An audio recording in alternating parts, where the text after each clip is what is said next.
Welcome back to your channel, guys. So, you're looking to dive into ethical hacking, right?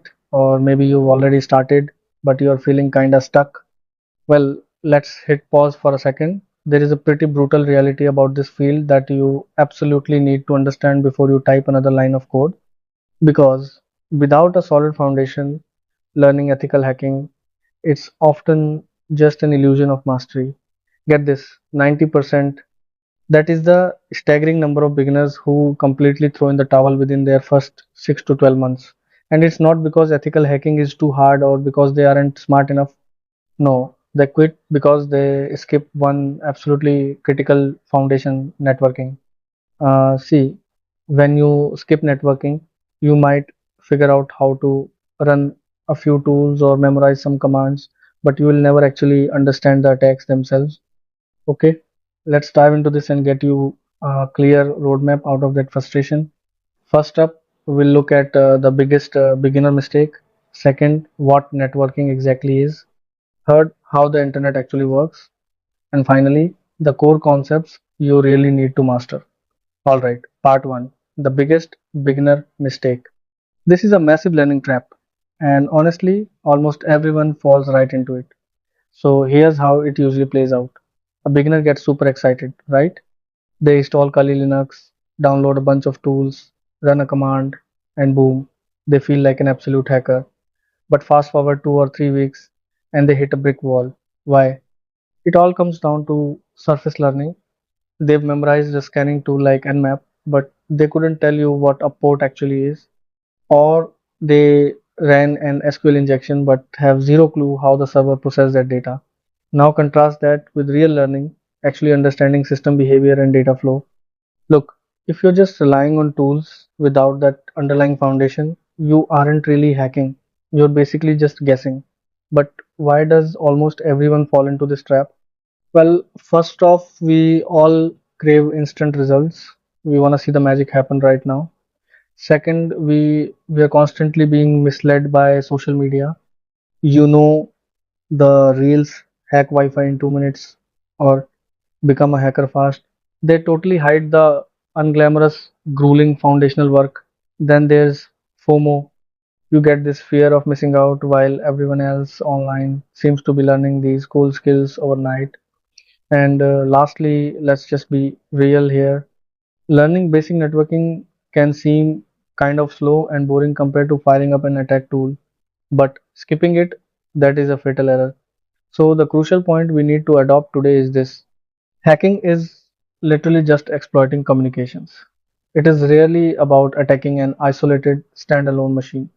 It's actually about understanding the conversation happening between systems over a network and then finding a sneaky way to exploit that specific communication.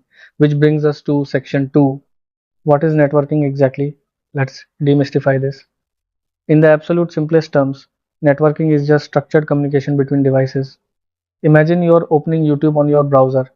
Your laptop is the sender, the YouTube server is the receiver, and the internet is the medium connecting the two of you. Your laptop sends a request, the server processes it, and then shoots a response back. That structured conversation, that back and forth, is networking in a nutshell. Now, what's really interesting about this is how that data actually travels. It doesn't move as one massive clunky file. No, it gets broken down into small, manageable pieces called packets. Think of the internet exactly like a physical courier system.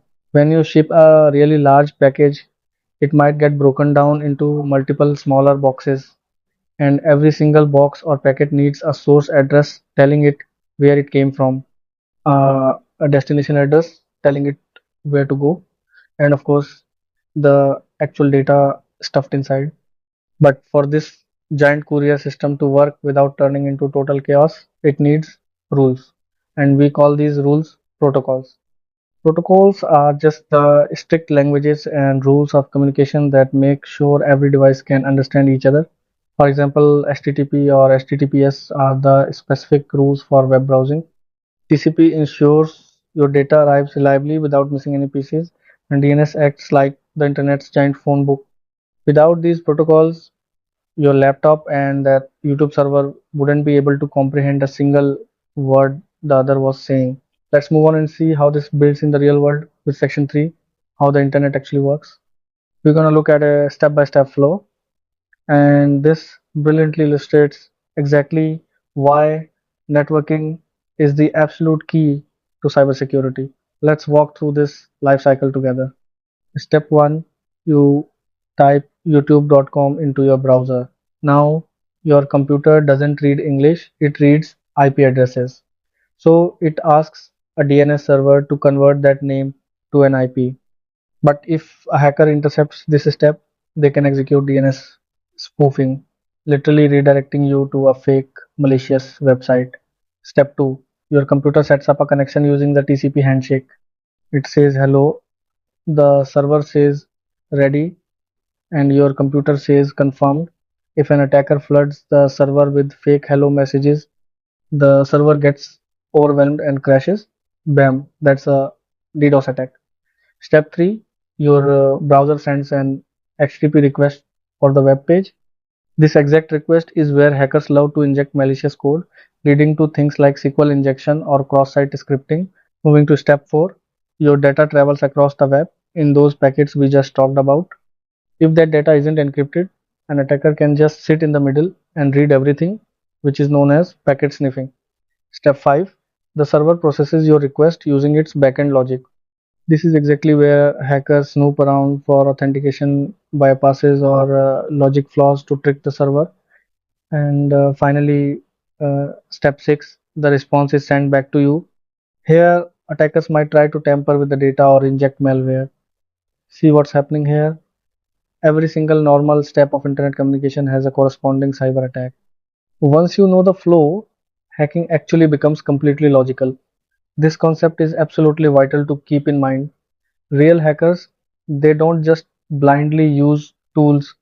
They aren't just mashing buttons on a keyboard hoping something breaks. They deeply, intimately understand the exact flow of data, every handshake, every packet, every single protocol, and they simply look for the exact point in that flow where they can intercept and manipulate the communication.